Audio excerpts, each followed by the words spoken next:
ar mais um programa Histórias e Conquistas. E hoje você vai conferir a trajetória profissional do nosso diretor de internacionalização da Univale e também coordenador dos cursos Stricto Sensu em Ciência Jurídica, professor Paulo Cruz.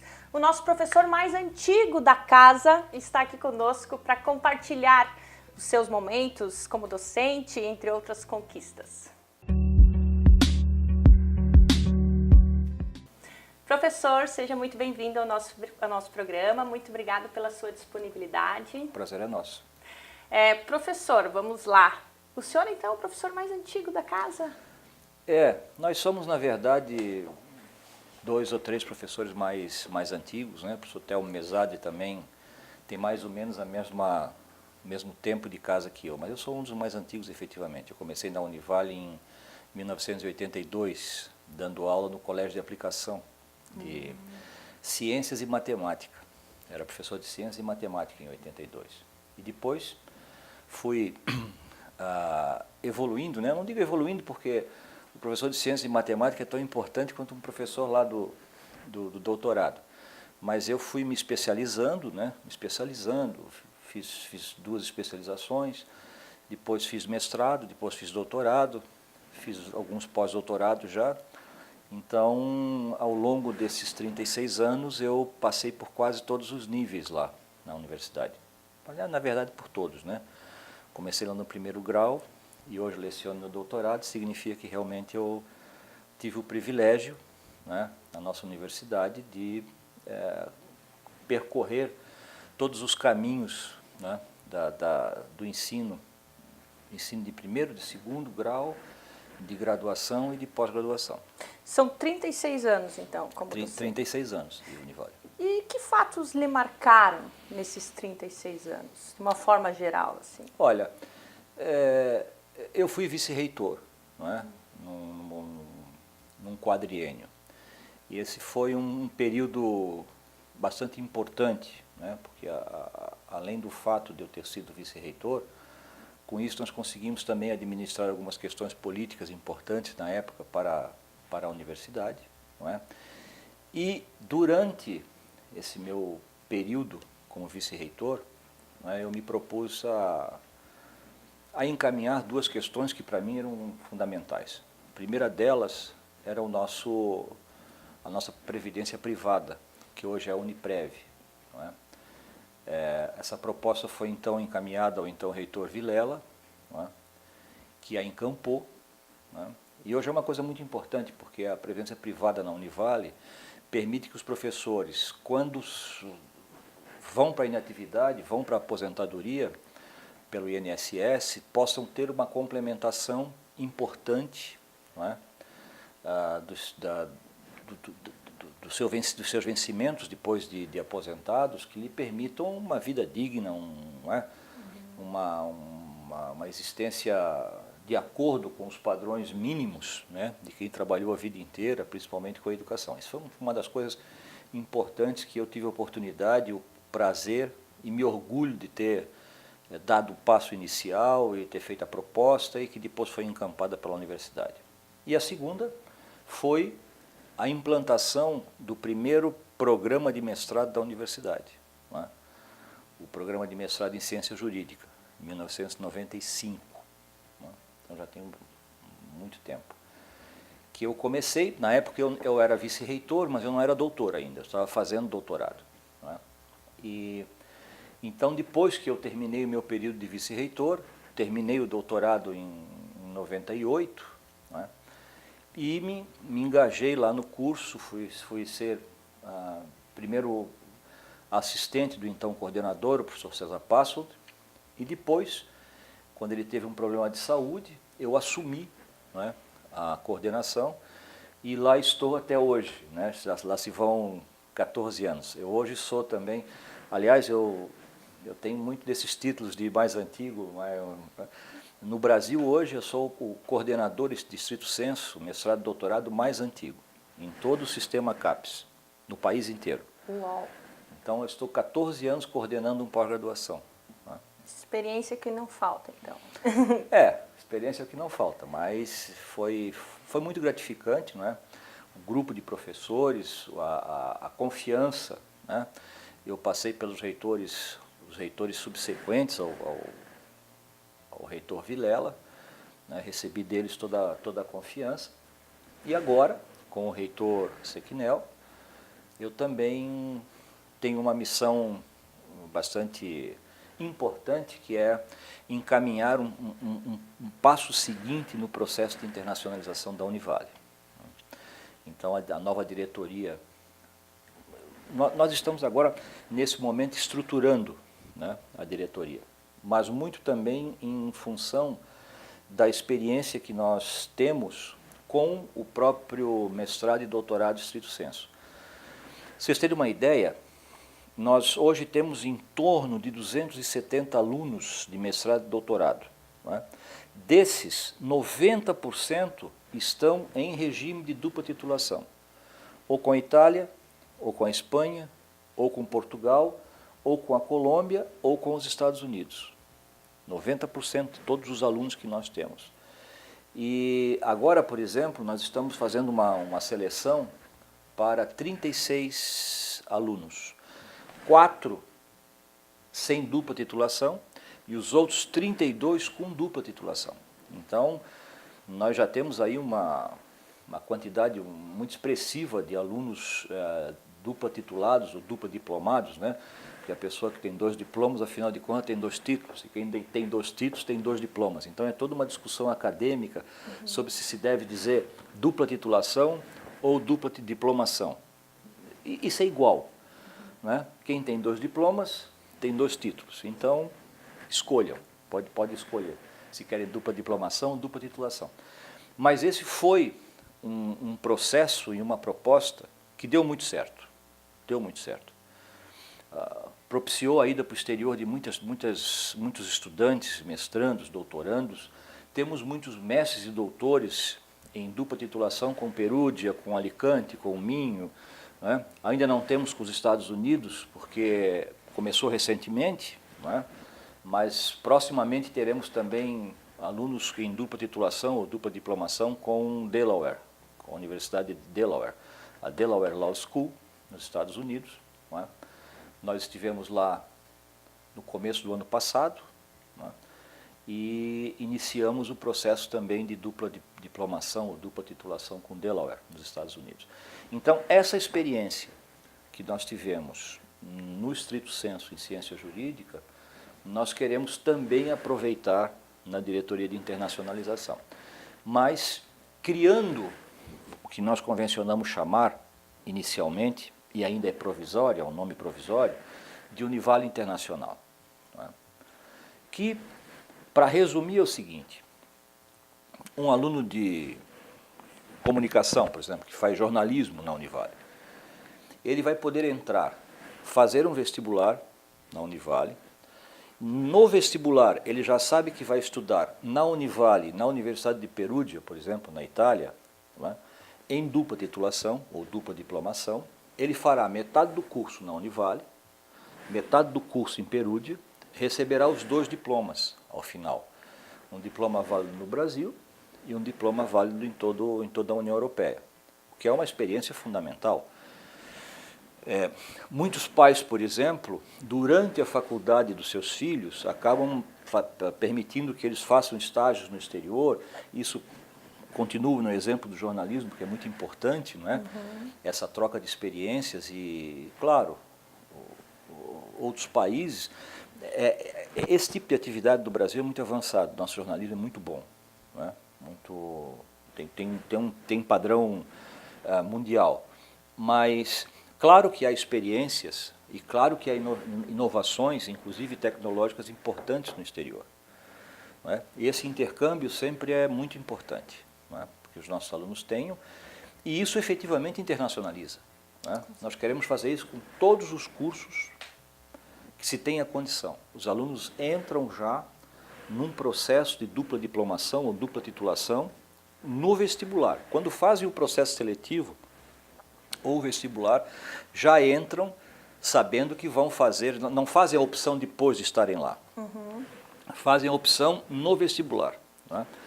Será uma paraestrutura dentro da Univale, que se chamará Univale Internacional. Então, esses cursos terão uma sequência, né? O currículo será internacionalizado, quer dizer, haverá uma intensidade maior no ensino da língua estrangeira, não é? Agregaremos algumas disciplinas para poder fazer a conciliação com o curso da Universidade Conveniada no exterior, enfim. Esse é um processo que levará alguns anos, mas que é o futuro. É o futuro. Será o diferencial da Univale. Tá? É o que vai diferenciar, que vai determinar se um aluno vai fazer a faculdade conosco ou vai fazer a faculdade numa outra instituição qualquer. Não é? E isso fará a diferença. Isso fará com certeza a diferença. Não é? E o professor Sequinel e a equipe de reitoria estão empenhados nisso. Né? Estamos agora numa fase de ajustes, principalmente ajuste econômico, financeiro, mas logo que tudo se estabilizar, nós vamos encaminhar esse processo com mais força. No estrito senso, hoje, no mestrado, doutorado em ciência jurídica, você já tem essa possibilidade? Sim, faz 10 anos já. Na prática, como que funciona? O aluno fica quanto tempo no exterior? Doutorado, 4 meses. 4 meses? 4 meses, só que, porque no doutorado, os créditos são poucos, né? Só que ele recebe um orientador lá, tem um orientador aqui no Brasil, e ele fica, esses 4 meses é um estágio de pesquisa lá, mas ele durante os 4 anos de doutorado ele interage com o orientador aqui e o orientador lá. Com Perugia, por exemplo, eu dou o exemplo de Perugia na Itália, que é o mais antigo. A banca é composta por 6 professores doutores, 3 da Univale e 3 de Perugia. Né?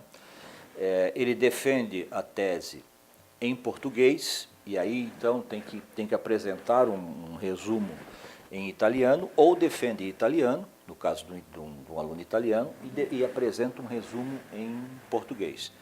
E, aprovado, ele recebe os 2 diplomas. Nós já temos, se a memória não me trai, quase 30 doutores bititulados ou bidiplomados nesse sistema. No mestrado é diferente, porque no mestrado,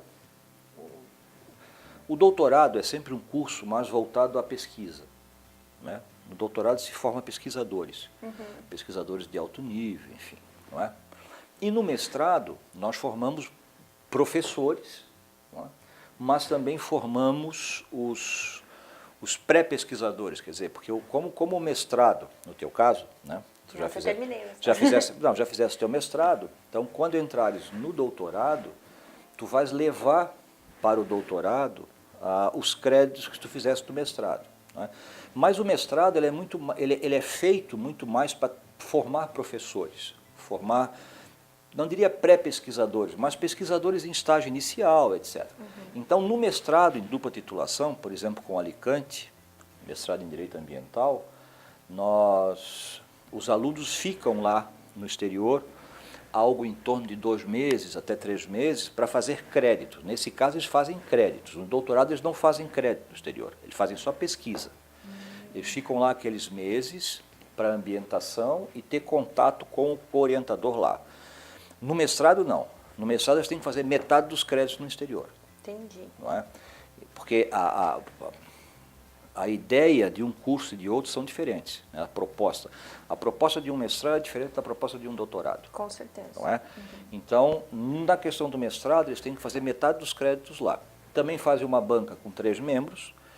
Um dos membros é o orientador lá, que vem para cá ou faz por videoconferência ou a banca acontece lá. Às vezes nós aproveitamos os eventos que nós temos no exterior para fazer as bancas. E o aluno também recebe 2 diplomas. Né? Recebe o diploma de mestre em ciência jurídica pela Univale e, por exemplo, mestre em direito e sustentabilidade pela Universidade de Alicante. Então, ele sempre recebe 2 títulos, um título válido no Brasil e um título válido na União Europeia. Maravilha. Professor, nós temos que dar um tempo para o break, daqui a pouquinho estamos de volta.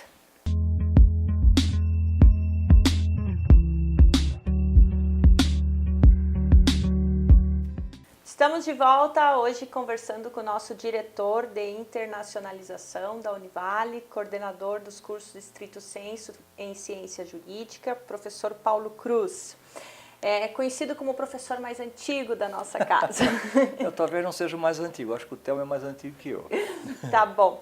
Professor, eu sei que você teve uma obra em homenagem ao senhor, inclusive, que é Para Além do Estado Nacional, dialogando com o pensamento de Paulo Cruz. Sobre o que se trata essa obra, de uma forma Na geral? verdade, essa obra, ela traz capítulos de diversos pesquisadores no Brasil e no exterior que trabalham o meu pensamento teórico, né? Que é, na verdade, a superação democrática do Estado Constitucional moderno, né? que redunda em processos de transnacionalidade, que também permite processos de direito transnacional, né? A transnacionalização do direito em função desse mundo novo que se formou, né? A partir principalmente de 3 fenômenos. O primeiro deles, o fim da Guerra Fria, o fim da dicotomia de Estados Unidos e União Soviética, né? Enquanto havia essa disputa, né, leste-oeste, o capitalismo não podia ser hegemônico, porque tinha uma parte do mundo que não concordava, correto? Com o fim da União Soviética em 89, o capitalismo se tornou hegemônico. A globalização só foi possível, né, em função da derrocada da ex-União Soviética. Esse é o primeiro fator. O segundo fator foi a popularização das tecnologias de comunicação, né? Primeiro, que é o segundo fator, a comunicação por satélites, né, que antes era uma coisa muito restrita e hoje todo mundo se comunica por satélite. Existem canais de satélites abertos para empresas, órgãos estatais, quase todas as companhias de telefone e televisão têm canais de satélite e trabalham com eles. E terceiro, né, há também popularização dos personal computers, dos computadores, não é, desses instrumentos, dessas máquinas que permitem processar as informações, porque não adianta só transmitir a informação, não é? É necessário que haja um equipamento capaz de processar essa informação e transformar essa informação em conhecimento, não é? Eu, no bloco anterior, esqueci de dizer que a grande diferença, né, entre um país subdesenvolvido ou um país não desenvolvido para um país desenvolvido é exatamente a capacidade que esse país tem de gerar conhecimento novo. Interessante. Questão do mestrado. No mestrado, o mestrando não está obrigado a propor, a colocar eu chamo de colocar um tijolinho na parede do conhecimento. O mestrando tem que comprovar que ele pode relatar com competência, que ele pode fazer uma pesquisa com competência. No doutorado, não. No doutorado, lá no final do trabalho dele de tese, ele tem que fazer uma proposição inédita. Uma proposição que, teoricamente, não há precedente na história do conhecimento, não é? Então, por isso que a formação de doutores é fundamental para a geração de conhecimentos. A maioria dos países na América do Sul e em outros continentes, como África, partes da Ásia, etc., não conseguem se desenvolver porque eles não têm a cadeia completa, né? Porque o núcleo da cadeia é o doutor. Ele é a partir do doutorado que tudo se espraia numa coluna chamada coluna do conhecimento, ou cone do conhecimento, não é? Em que o processo se completa, não é? Conhecimento já consolidado, que é trabalhado e gera novo conhecimento. As inovações. Exatamente. Isso só se consegue quando se estimula as pessoas que estudam a proporem coisas novas, não é? Que, no caso, isso fica por conta do doutorado. Não é? Então, eu estava dizendo que essa questão da transnacionalidade, né, que é o meu foco de trabalho, tem muito a ver com tecnologia. Tem muito a ver com... Porque se não fosse esse processo todo, nós não estaríamos hoje falando em direito internacional. Tá? O mundo hoje é um mundo impressionante. Né? Me lembro, na minha época, não sou tão velho assim, né? Depois tu vai contar a idade. Mas na minha época nós tínhamos um seriado de televisão que chamava Jornada nas Estrelas. Até hoje, continuam passando aí com o Dr. Spock e tal. Né? E eles tinham uns aparelhinhos que se comunicavam com a Enterprise, a nave deles, que faziam, eles abriam assim, faziam um apitozinho, e eles falavam está fazendo assim a cabeça porque lembra disso, né? E eles falavam com a espaçonave e tal. E as pessoas ficavam lendo aquilo, que coisa espetacular, né, e tal. Hoje todo mundo fala com todo mundo igual, não é? Hoje aquilo virou, imagina, tira o teu iPhone. É complicado, né? Fica um dia sem o teu iPhone. Não? As pessoas nem lembram mais como é que era esse mundo antes de ser um mundo conectado. Exatamente. Não é? Então é natural que em todas as ciências tenha havido uma influência, não é, desse mundo novo. E não é diferente com o direito. Não é? Então o direito hoje não consegue ser um direito só nacional, um direito confinado nas fronteiras nacionais. Ele é um direito que transborda, que pode se espargir por outros lados. Então hoje nós falamos de transconstitucionalismo, de transjudicialismo, de direito transnacional, e assim é com todas as ciências. A ciência de vocês aqui, por exemplo, vocês que trabalham com comunicação, isso é muito mais intenso, não é, do que na minha ciência, que tem uma origem nacional, uma origem estritamente nacional.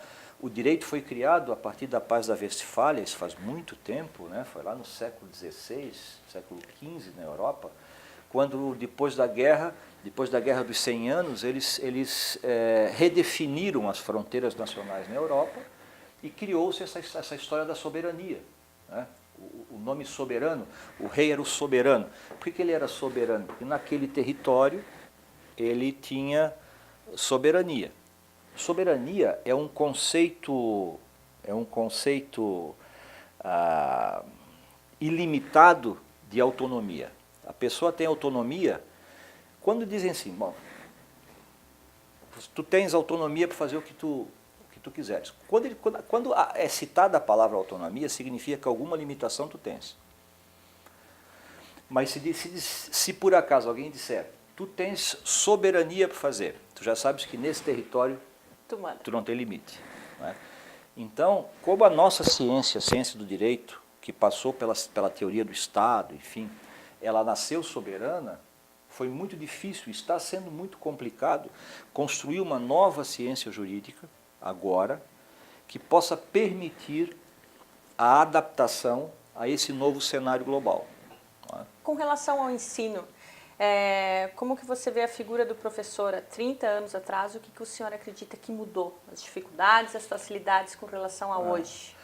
Há 30 anos atrás, o professor era o instrumento e a informação. Hoje, ele é só o orientador da utilização do instrumento para obtenção da informação. O papel do professor mudou. Não é? Hoje não existe mais livro. Não é? Eu estou na aula lá conversando, agora eu disse uma coisa que eu não tinha certeza. Digo, será que foi a Guerra dos 100 anos que fez a Paz da Westfália? Quem está me assistindo agora vai dizer, vamos ver se esse cara falou bobagem ou não. Vamos lá ver. Guerra dos 100 anos, Paz da Westfália. Se eu errei, ele já sabe em tempo real que eu errei. Não é? E eu estou aqui preocupado porque eu não tenho certeza, tomara que eu tenha acertado. Se eu não acertei, peço desculpas. Mas foi em função de um evento desse que se criou a Paz da Westfália na Europa e que foram criadas as fronteiras nacionais.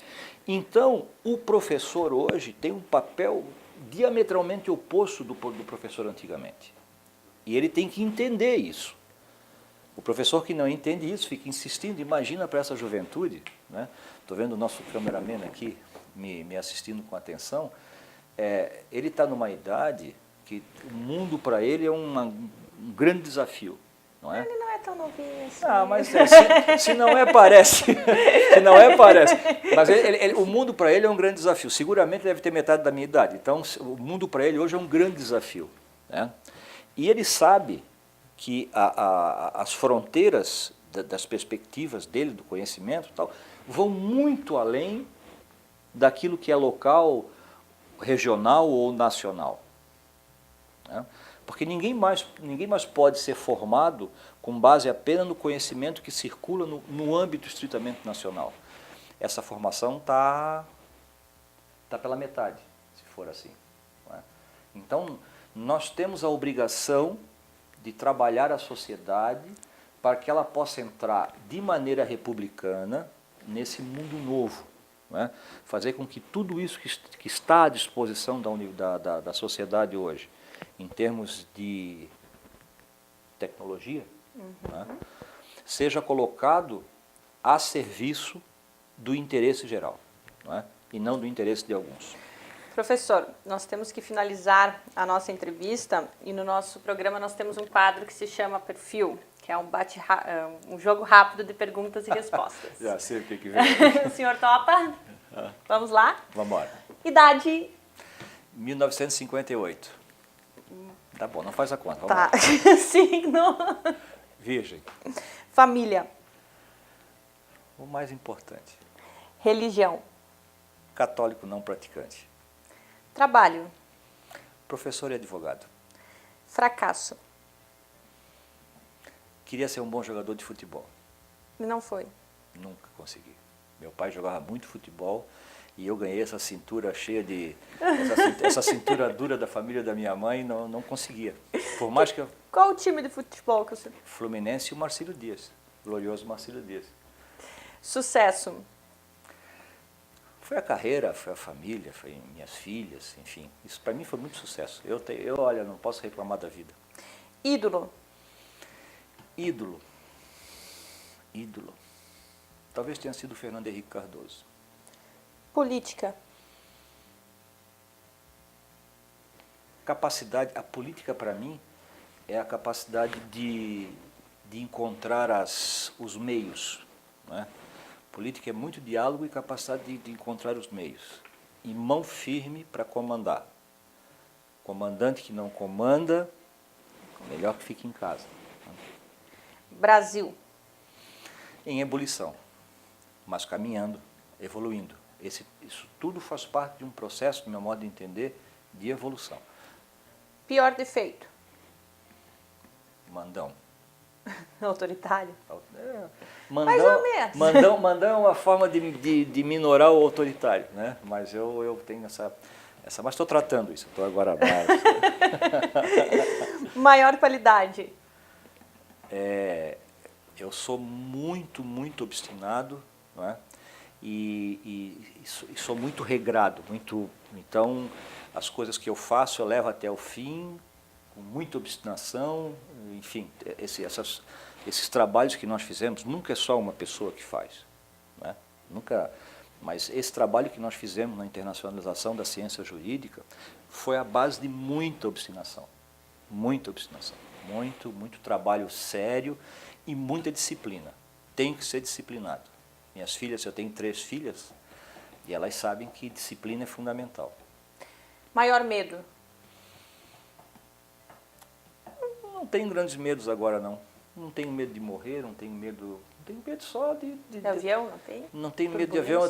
O meu maior medo agora é ter as minhas filhas e os meus netos sempre bem, né? Até eu desaparecer. Eu não quero desaparecer antes deles, eu quero desaparecer antes. Né? Maior sonho? Isso. Poder ver meus netos e minhas filhas crescerem e eu desaparecer antes deles. É isso aí, professor, temos que finalizar o nosso programa. Muito obrigada pela sua disponibilidade novamente. Foi um prazer, muito grande, prazer estar aqui. Muito obrigado pela audiência. É isso aí, pessoal. Quero fazer um agradecimento especial também para as lojas Atrativa, aqui no Oswaldo Reis, 1540. Um beijo grande para todo o pessoal que sempre nos recebe aí com muito carinho. E também a você, nosso telespectador, muito obrigada pela sua audiência. Semana que vem tem mais histórias e conquistas.